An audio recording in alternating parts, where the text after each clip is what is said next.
We've talked about this feeding of the multitude before a number of times, I think, and many of us are very familiar with this. We have some pilgrims here who have been to the Sea of Galilee, and we have Mass there where the strong tradition says this is where Jesus fed the multitude.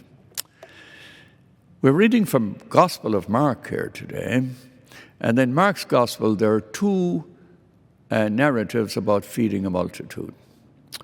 One is for the Jews, and it's this one here.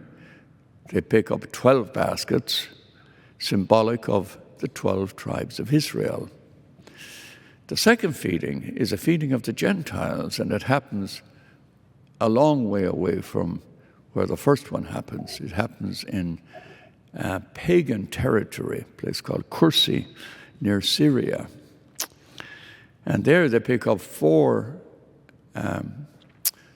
baskets, they pick up 7 baskets, which are meant to symbolize the 7 pagan countries which surrounded the area.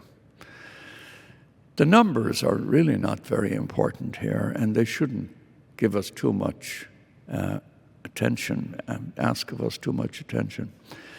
The 5,000 is merely to say there was a big number. You can imagine they didn't go and count 5,000 men and then wonder how many women and children were there. It's just meant to say. What is important, however, is that he gives the miracle bread to his disciples to be given to the crowd who were hungry. He doesn't do it himself. He gives it to his disciples to share.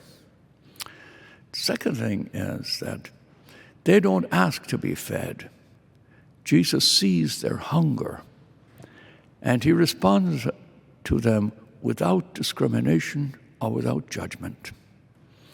Now that's interesting because very clearly in Mark's Gospel there are 2 feedings. In Matthew's also, he remembers it as Mark does, the feeding of the 5,000 and 4,000 in Matthew. However, Luke has only one, the feeding of the Jews. And the Gospel of John gives us a deeper insight.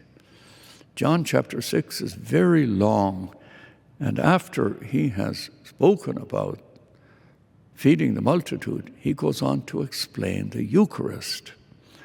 So in John's Gospel, the feeding of the multitude is clearly a type, what scholars call a type, an insight into the Eucharist.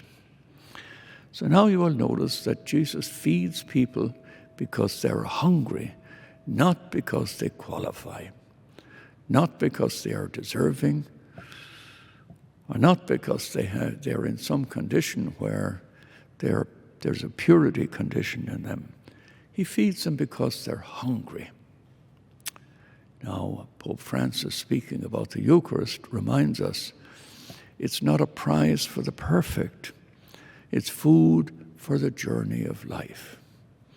We might keep that in mind because we have been ponderous here in making regulations about Eucharist. Eucharist is a healing, it's an encouragement, it's a richness in grace. And in the most conservative theology of the Church, the Eucharist is the primary sacrament of reconciliation.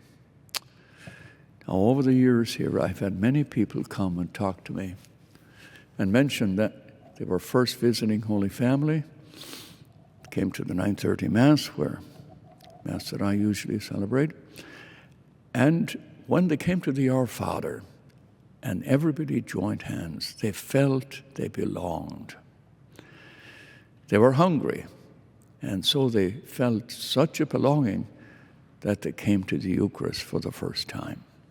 So keep that in mind. The Eucharist is an invitation. Christ sees our hunger, sees our need, sees our wounds, and calls us to be fed at the table of life. Amen. We pause now for a moment of prayer.